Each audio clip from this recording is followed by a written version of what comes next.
Right, we're starting this little video off. It's a bit of a weird one. It's Monday morning. It's raining. It's horrible. It's 8 o'clock. Adam's about to meet me in his new van for the first time at a job, which is nice. But where we're working, I sent a few invoices off over the weekend. I've been holding back for this builder's invoice for quite a while, a couple of months actually, till we sort of knew where we were sitting, where we were at. So, all the soffit downlights we did, and the £500,000 extension at the back, all that sort of stuff. I've not sent an invoice for it yet. We did a little bit up in their bedroom earlier on in the year, but held back, and because we've done a lot of work from there's more work, I knocked some money off. We charge per point, as you guys know, £75 plus VAT for a double socket. I got it all written down here. Anyway, £65 for a spotlight. That's all including materials, but that's plus the VAT as well. So I sent it all across, and I got a text this morning. I'll put it on the screen now. Saying we need to have a chat and on Monday, which is now. And I thought, that's fine. I can see where this is going. As long as I still get paid, that's not a problem. But the issue is no pricing was discussed prior to any of the work. The guy's a builder himself, a retired builder, so you would have thought he either trusts me and trusted the price, because we've worked for him for a while now and we've always done a good job, and he's always said how good we are and passed loads of other work to us. And the second thing is, if he wasn't aware of how much stuff costs and whatnot, and once has price been discussed at all throughout the job, it's just been like, oh, can you do this? And we'll come up with an idea. Should we do some up and down lights there? Yeah, cool, yeah, do that. How much is that going to cost? That never came about. So obviously the bill has come £3,500 or whatever it is, a bit of a shock to him. And some people may look at that and go, oh, you can get most of a house rewired in that.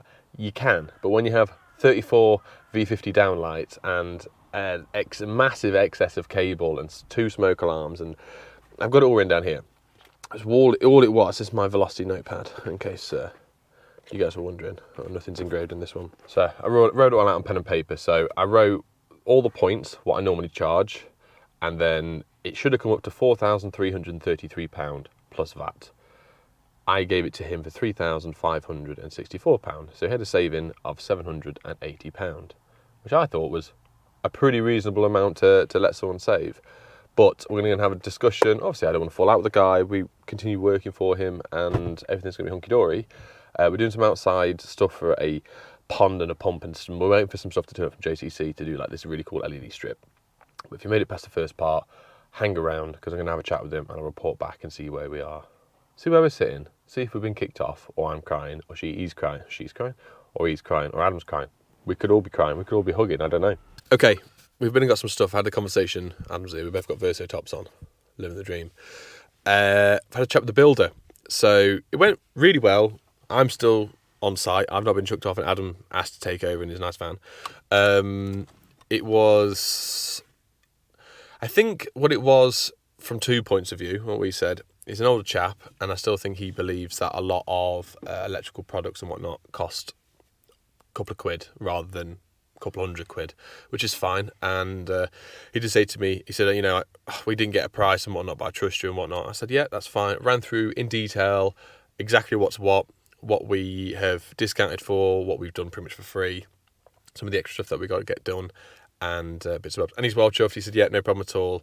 And it was just, I think, a miscommunication between myself not being verbal enough about how much stuff costs, rather than leave it to the end. Another learning curve for us all, but it's...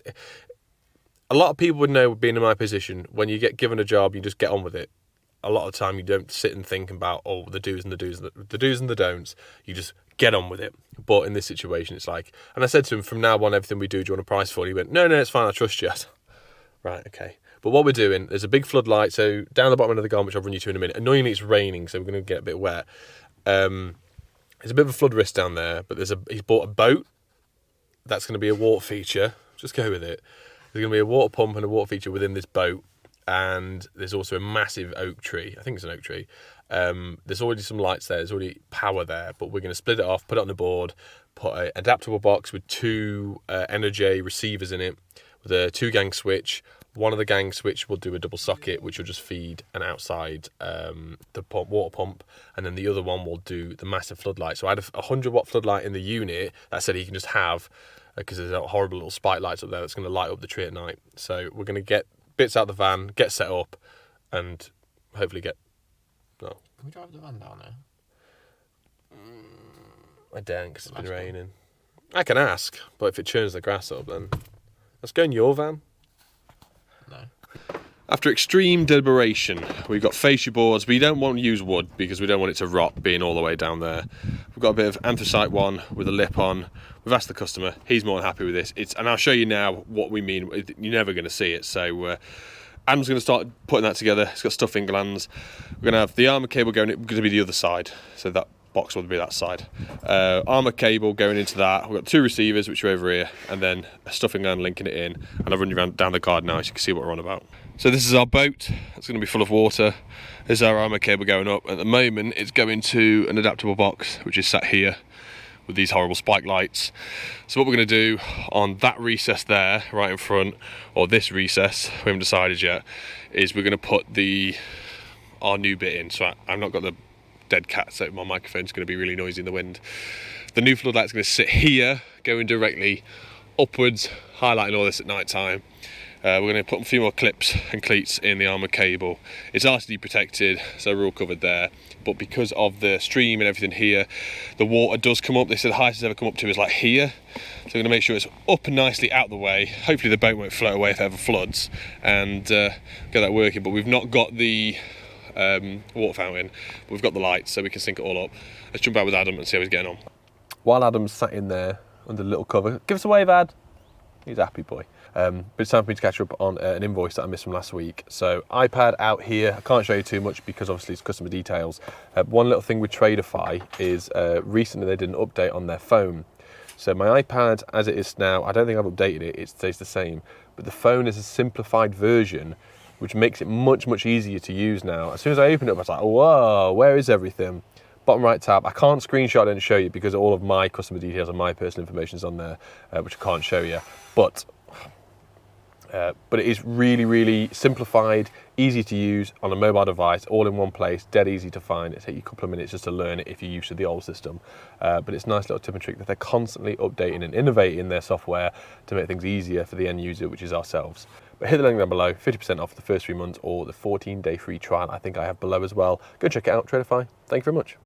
I'm just ate my own words there. I've just gone on my iPad and gone, here's an update. There's an update for my Tradify, so my iPad's now the same as well, which is even better. I wish I could show you guys this. If there's any information you guys want about Tradify, like I've said time and time again, that was a lot of times, is I only use this for a percentage of what it can do. I don't know the ins and the outs of all the other stuff. You can set it up with wholesalers, with pricing, with bits and bobs. Greenhawk, Mike from Greenhawk does a really good way where he presets prices. I don't use it this way, which is the good thing about the software is there's not one way to use it. This is what I actually genuinely do like about the software is there's not just one way to use it. There's a few different ways to use it. Myself use it my way, the way I price stuff and the way I do stuff. Mike from Greenhawk sets preset settings and prices. So he goes, oh, one double socket, put on, and there's a tally of 5 and it comes up with the price. And he uses that way, I use it this way, and it works for both of us, which is really great. Like I said before, hit the link down below, 50% off for the first 3 months or the 14-day free trial. Awesome. So this is where we're at with Adam. He's putting the 2 receivers in. He's linked it over on the fascia board. We've got a lip to prevent water going in. He's also putting silicone on it. He's linked it through. So one receiver will do the fuse spur, one receiver will do the socket. Obviously this is rated to what is 6 amp, but this is only going to have a water pump on it, which is only going to be 3 amp itself, which is sweet. We're going to label it up this side as well, obviously 3 amp only, because there's another isolation switch up here as well, which is fed off next to the board. So once we've got all this done and dusted, we'll run you down, screw it to the wall, well, screw it to the tree, install this. We can link up the receivers with the switches, which will run you through that as well, which you haven't. If you haven't seen it before, it's dead simple and dead easy, and we'll get that working and see what it looks like. And hopefully at some point we can get the water feature in and give that a blast as well. Right, I'm not sure how bad the audio is going to be. It's hammering it down. Me and Adam are huddling for warmth, as you can tell. Adam, get off, Jesus. He's stripping it all down. We've got the armour cable ready to go in. This is our finished product. Here and here and here, absolute mint. There's a 100 watt flood. We spoke to the customer. It's going to be, sorry guys, this is horrific footage. Going to be screwed to the top side of the boat on the wood to be shone up at the tree. But there's not a great deal of footage I can get here because it is pretty rainy. Right there, mate? Yeah. Do you want to huddle for warmth again? I never thought I'd see the day, Adam, where I'm screwing a 100 watt floodlight to the side of a boat sat in someone's garden for a water feature. In the rain. In the rain. Next to a river. It'd help if I had the impact driver in the right speed, wouldn't it? Right. Ah! Oh, for God's sake. Can you pass us my ratchet and the other bit? There's that, and that little screw as well, please. Right, it's about an hour later. We've done our tests. We ended up not putting it in the tree. I'm really sorry if the audio is terrible. We put it on the boat, so it's hidden. Every single way that you look from the house, you could see it, and especially if the light's on at night, it's going to light it up like a beacon, which we don't want to see. So we put it on the boat. Customer's happy with that. Adam's just powered up now so we can link up these. So realistically, let's see here, Adam's got it all in. He's got the piranha nut on. He's going to put some silicone on the top bead so it doesn't crawl on the back. He's going to get a few more cable ties. We've left a lot of slack down here because we're not sure if that light there wants to move or this wants to move itself. The customer's just going to have a play with it in the next couple of days to see what he likes. If not, we can always shorten the cable down. It's not really necessary and get on with it. But I'm just looking I'm going to get the customer to take a picture of it tonight for me. This wind. Right, sync it. 1, 2, 3, 4. You get a little red light and then you click that, and that's synced up. And then we'll do the light as well. That's why. There it is. Beautiful. Right, hopefully I can put on the screen now an image of what it looks like tonight for the customer. Hopefully it looks awesome. Once again, I don't know how you can see me. It is really, really, really cold and it's getting dark and it's windy. But right behind me is a tree. Right on the floor, because I've got to use 2 hands to film this, is the wireless switch.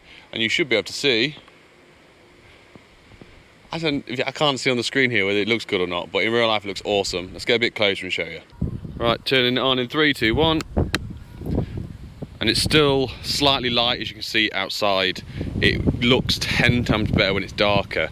With a 100 watt LED flood up there, LED, it looks incredible at night time, the customer said. All the way back from the house, back there, shining through. You got the little fake heron sat there in the boat. Once we get the water feature in that, it's going to light that up as well. So yeah, I did ask the customer for pictures, but they were awful, so I thought I'd just come here and do it myself. He's going to pay me lots of money. But next video here, which will be Thursday for us, is JCC have sent me some stuff. So this is a carport, and what we're intending to do is use 50 meters of continuous LED strip. We've got some aluminium frames which are in the van. We're going to do 2 strips. Hang on. We're going to do 2 strips either side with a sensor in this corner, 2 strips outside. So when they bring the car in, it will light up 2. This is being boarded with grey anthracite cladding to it, so the 2 aluminium profiles will sit between it. I've never done anything like it. It could go horribly wrong. Hopefully not. If the customer watches this, it will be absolutely perfect. But we're new to it. Said to the customer, do you want to try this? Said, yep. So I reached out to JCC, and they've said, yep, we've got some of that. Let's give it a go. So that video's coming up soon. If you haven't already, like the video, subscribe if you can, please. That'd be lovely. I hit 94,000 the other day. 6K to go. We're nearly there. And I'll see you in the next one. Take care now. Bye bye.